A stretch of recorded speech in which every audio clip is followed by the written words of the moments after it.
I'd like to welcome you back to the Barber Biz podcast, sponsored by Shield Consulting. It's good to be able to see everybody. It's good to be able to touch the town again and be able to have some more great conversations. And a lot's happened, a lot's changed over the past few months. It looks as though things are getting back to normal, but they kind of aren't because we still got this other variant that's coming out with COVID, throwing things off. But I kind of dropped this little nugget the other day, and I said that I was going to go live and kind of give a little background on my story, my journey. And for many of you that know me, know that I don't really like talking about myself. um, but, in reflection, as I think about some of the things that I've been able to do, um, and some of the privileges that I've had, some of the responsibilities that I've undertaken, at the end of the day, my students really started to push me to kind of start to really put myself out there a little bit more to kind of tell my story a little bit. So for some of you who may not know, this book, Journey to State Board, written by yours truly, was written in 2017. And I want it to be a quick read, and it definitely is. It should probably take you an hour or so to probably cover this book. And it really starts to give a glimpse into the journey that I undertook as a young man growing up in Boston. Um, Big family, great family. And just like the journey that I started back at the age of 17. And what's interesting about this book specifically is that not only does it give some different points as to the challenges that I faced going to high school, then also too it drops some gems and gives you some specifics on how to pass state board and how to pass the state board exam if you're a master barber. So that's a great book. It's like I said, that's called A Journey to State Board. And what I said was I was going to do a 4-part series talking about my story, my journey. So if you're just starting to get with me now and get to know who I am, just as a person, as an individual, as a man, as a entrepreneur, a teacher, whatever you want to say, um, I've been able to write a book. We are finishing up the second book. The second book is going to be titled 20 Ways to Be a Great Educator. So we're working on the final edit for that. We also obviously have the Barber Biz podcast, which you have seen. We've been able to interview so many different people in the industry, just across the board, across the country. And that's something that I've really just utilized to help my students to be able to get a perspective on the industry other than just listening to me. So that's been great. Also, too, I was recently just named as a new state board member for the Cosmetology and Barber Board of Georgia. So that's something I take. It's a responsibility that I'm very humbled by, and I just want to help people to do their best to be able to get a trade, get a license, or learn a trade, get licensed, and have a great career. So I'm gonna keep this. I'm gonna try to keep this to less than 10 minutes because, like I said, this is gonna be 4 segments, unless it goes a little bit deeper. Because I'm gonna bring back some stories that I probably haven't told in a long time. So, like I said, I come from a family with 7 kids. Big shouts out Rachel, my older sister. She helped me really get into the industry. She pointed me in a direction because I didn't do good in high school, as many of you have seen. Um, DDDFF was one of the report cards that I had. That was probably the worst one that I had. That was my junior year in high school. It literally was a D, 2 D minuses, and 2 Fs. And I always got an A in gym. We don't play those games. So Rachel pointed me in the right direction. And so big shouts out to Rachel. RL Hair Lounge, that's her IG, that's her Instagram. She is a licensed stylist. She has her own shop in Boston, Massachusetts. As I mentioned before, you know what it is. Big shots out the BOS. So yeah. So Rachel, oldest sister, my older brother Adam, who I always, I'll get back to that. My older brother Adam, who's now in Africa. My brother Matt. Um, and it's funny, I have stories about all of them in some way, shape, or form. Um, my brother Matt, so I always kind of looked up to my 2 older brothers because when it's your older brothers and sisters, you always look to them because they came before you. So I remember walking to the bus stops with Matt and him trying to kind of, trying to get away from me walking with him. But he was always like the nicest one out of the family. Um, so those are my three of my older siblings. Then there's Becky, um, owner of Tall Taste. She is a personal chef. And I'm probably not saying it right, but she's a beast. She's in OKC now. Big shouts out to Coach Dildy, Sooners. I see you. So Becky and I grew up together in many ways. She's 2 years older than me. And then there's Ruben, who's right after me, and then my youngest brother Gideon. So between Ruben, Becky, and myself, we pretty much grew up together, the three of us. Um, so there's 7 kids. Big shouts out to my parents, um, who are here in Georgia as well, where I now reside. So, as I mentioned before, I didn't do good in high school. Um, I, I just always made a lot of excuses. My teachers would always say, and I remember my dad told me this, that the teachers would always say, "Oh, like he's such a nice kid, and like when he's in school, he's great." Da da da. And then they get to the but. And it's like basically when I got home, you know, I just didn't want to. I lacked focus. I lacked discipline, and anything that really challenged me, I just kind of just didn't want to do. And it's funny because I see that now with my daughter Giselle, who's phenomenal. She's like super smart, and sometimes something won't come easy to her. Like I can literally be like, all right, we're gonna go outside and throw the football around, and I'll toss it to her underhanded, and she'll be like, ugh. I'm like, what do you? I'm like, come on, hold your hands up. And we always played sports growing up. We were always in the backyard. The summers we always spent outside. So like Giselle, like and she'll be like, oh, okay. And so then eventually she'll catch it after 20 tries. And she'll be like, okay, can I go do something else now? And it's only because it doesn't come easy to her. So for me, as I reflect back, I think it was the same way. Like I'd sit down to do my homework. It would get hard. I wouldn't understand what I was doing. I always had a tremendous amount of pride to not just ask for help. And I would just rush through it and barely do it or wouldn't do it at all. And I just think that was the reason. Like when I was in school, in class, I was great. But once I was left on my own, I didn't have the discipline. So that in turn caused me to get bad grades. That in turn caused me to feel like, what's the point in trying to go to college? Because that's not going to happen. Um, so barber school, for some would say that it was a fallback. And I wouldn't say it was a fallback per se. It was just a different opportunity and a different lane that was best for me. So in a sense, I could have gone to college. Eventually, my senior year, I pulled up my grades enough to go to college.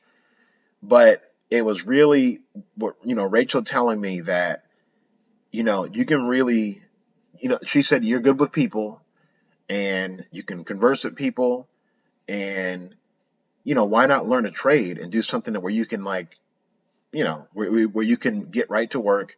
You don't have to go to school for a long time. So I said, why not? Big shots out transitional web design. I see you. So because of that, I decided to go to school. And when I remember starting barber school.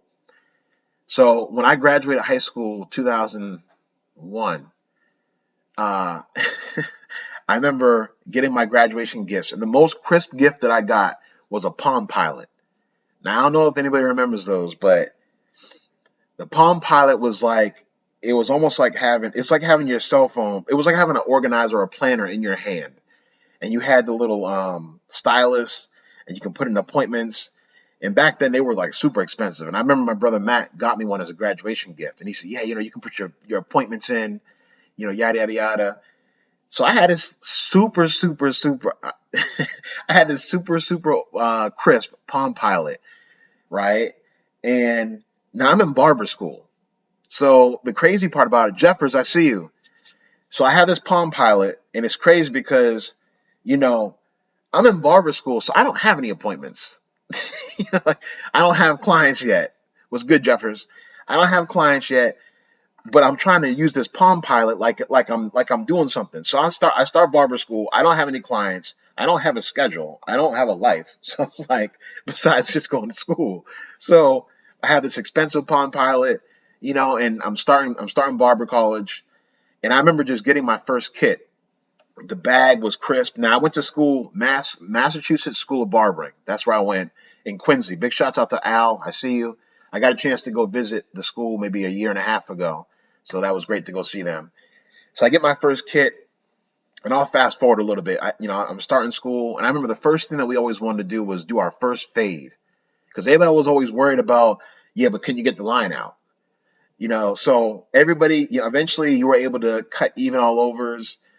And what was good about going to school there was because we were able to service white and black. You know what I mean? It wasn't just being in the inner city. It wasn't just cutting black hair, for lack of a better way of putting it. Because even though I grew up in the inner city, my family was actually bused to the suburbs to go to school. So that experience for me was invaluable because I got a chance to see different cultures and not just be stuck in the city and in the hood, pretty much.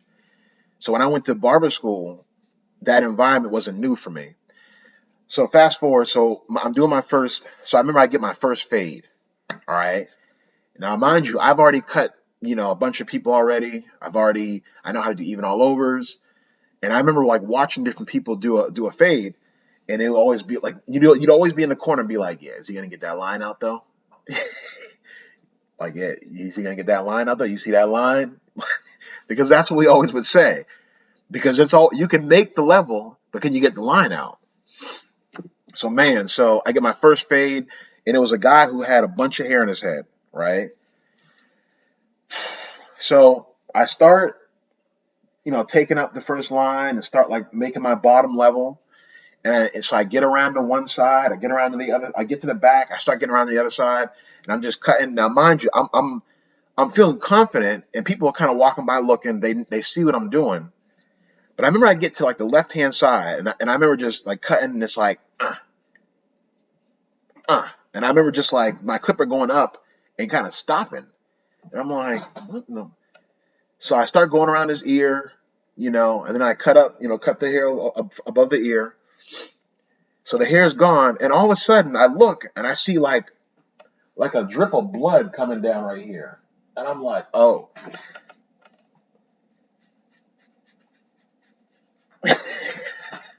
so, so I'm like, what in the world? So I hold the guy's ear down. And basically what I did was I was flowing so quickly and so anxious, so nervous that when I went to go and do this curve and come around the ear, I literally took the blade and cut him from the top of his ear down right here. So that was that stopping that I was getting. But I was just so anxious, and like it was almost like an out of body experience, to the point where when I did that, I literally cut the guy's ear from here all the way down. And then it literally was like when I held the ear down, all I saw was like an open cut and then some blood coming right down the neck. So I was like, oh, like the feeling of, I remember my forehead got super warm, and then my stomach was kind of bubbling because I don't, and I'm like, do I say something? I mean, I just cut this guy's ear half off. So he barely even moved. That's what students used to always ask me, like, what did he do? He barely even moved. I don't know how he didn't, but I remember being super shook. So the teacher comes by, the instructor comes over. No, so I think I motioned to the instructor, like, and my throat's getting dry, and I'm like,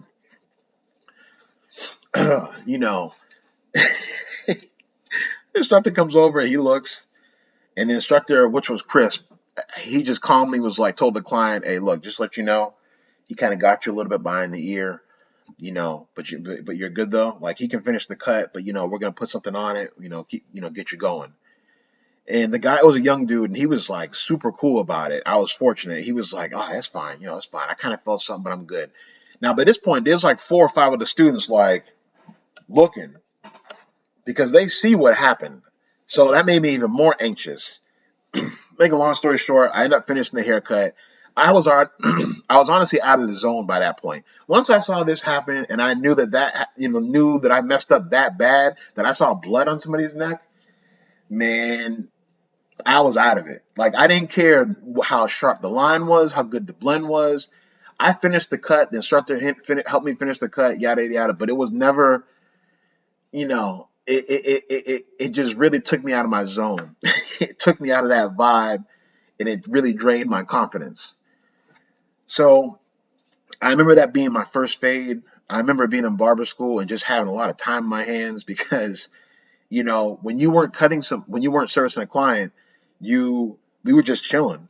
You know, one of the things about barber school is a lot of times you get taught a lot of the content for the first semester, or you get taught a lot of the content for the first two, three, four, 5 chapters, because you have to know those first 4 or 5 chapters in order to actually start to cut clients on the lab floor. So they always make sure they go over the history of barbering. They go over professional image. They go over bacteriology. They go over infection control. They go over implements. Those are basically your first 6 chapters. They consist of those topics. So you typically have to know those topics before you can actually start to work on clients. So I remember going through those chapters and taking all these notes, and then eventually it was almost like we were never in class anymore. And that's one of the challenges I think about barber schools is that sometimes we, and I include myself, well, I'll say we as an industry, we focus sometimes on just the basics, but then when it gets to properties of the scalp, how to treat the scalp properly, properties of the skin disorders and diseases, chemical services, thermal services, like all these other different extra aspects that really make you a well-rounded barber, we don't focus on those things. So that's what, and as we get to part 3, 4, or 5 of our story times, I'm going to explain why that became of such value to me. But yeah, so I'm in barber school. I remember days of just chilling in the hallway waiting for clients to come in. I remember running from clients because in the same vicinity of where my school was, there was a homeless shelter. So sometimes we would get people that would come in that hadn't had a haircut in months. We would have people that were living on the street. And I remember we had clients sometimes that would urinate in the chair because they had health issues. Um, and like I said, it was very humbling, and at the same time, you really earned your stripes because you were able to cut so many different ages, ethnicities, backgrounds, shapes, sizes, colors. So that really helped me to just get my footing in the industry. Now at the same time, while I'm going to barber school, I'm still working. So my parents moved to Georgia. I'm living in Boston with two of my brothers. I'm working at Home Depot. So I remember running out of money to pay for school, and I had to work full time at home. I was working part time, and then I went to Home Depot full time.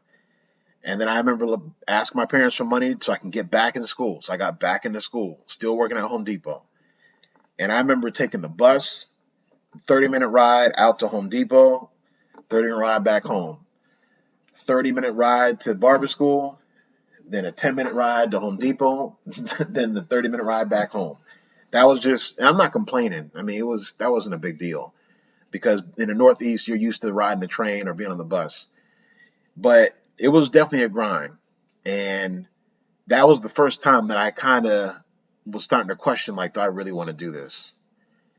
But eventually, in 2002, I graduated barber school. I just want to give some shots out to so many different people that I remember going to school with. My guy Marcus, who I went to high school with. When you see this, you probably don't remember starting school with me. So, like I said, we were bused out to elementary school, middle school, and high school. So you got to develop a bond with a lot of different people that were on the bus with you because we'd have a 40-minute drive out to school. So one of my friends from school that I went to high school, that I went to middle school and high school with, he eventually went to barber school with me too. Now he didn't last, um, but he's been somebody who's been almost like a family member to me for a long time. He's one of the very few. Um, so big shout out to Marcus, Joe G. He was one of the nicest barbers. I remember Puerto Rican. I remember he was the Puerto Rican. I remember he was super small. He was super short, and he was probably the best one out of the 30 students that were in my class with me. We were the same age, and man, I think he was probably the best one. He was just super nice cutting. So hopefully one day I can reconnect with him because I haven't seen him in years. It's probably been 20 years since I've seen him, and I don't see him on IG. So if you check this out, if you're following me, Joe, make sure you hit me up. Joe Gonzalez, I see you. Um, yeah, there's just so many people. But that's the start of the journey. Like I said, I was sitting here looking down this book as I started to finish up the second book, and I started looking at some different things. And I figured, like I said, I wanted to start telling people about the real journey and what it was like. So you just watched, or you've been part of part one. Part two is I'm going to get into when I moved to Georgia, when I decided to go to school in Decatur on Candler Road. Shouts out McAfee Park. When it was like a culture shock. It was, man, it was crazy. Thought about quitting again. There's so much to this journey. So, like I said, I said I was going to keep it to 10 minutes. I don't know where I'm at exactly, but we're gonna have this live on our YouTube page. We're gonna have this in our IGTV. So make sure you check it out. Looking forward to seeing all of you on part two of the journey. Be safe. We're gonna check out with you next time. We've been going live, Instagram live, and it's gonna be in our IGTV and our YouTube page. We're out.